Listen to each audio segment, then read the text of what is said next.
তো হ্যালো বন্ধুরা, কেমন আছো তোমরা সবাই? আশা করি ভালোই আছো। আমরা আবারও হাজির নতুন একটা রেসিপি নিয়ে।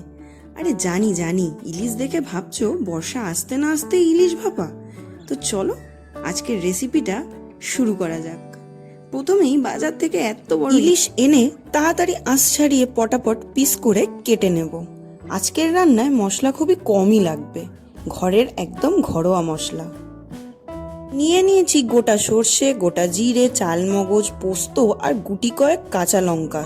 এবার শিলের মধ্যে দিয়ে চটপট বেটে পেস্ট তৈরি করে নেব। এত খাটতে না চাইলে তোমরা মিক্সারের সাহায্যে একবার ঘুরিয়ে মশলাটা ভালোভাবে পেস্ট তৈরি করে নিও। কিন্তু আমার মতে মনে হয় শিলে বাটা মশলার টেস্টই আলাদা হয়। তোমরা কি বলো?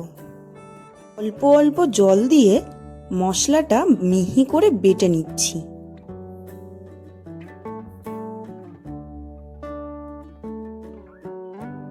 পেস্টটা বাটা হয়ে গেলে সুন্দরভাবে তুলে নেব একটা বাটিতে।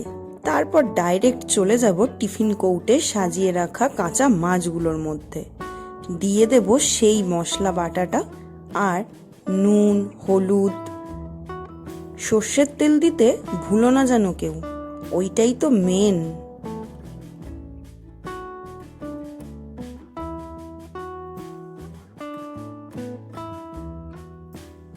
সবকিছু সুন্দর করে মাখানোর পর দিয়ে দেবো একটু লঙ্কার গুঁড়ো, যাতে রংটা দেখতে একটু লাল লাল হয়।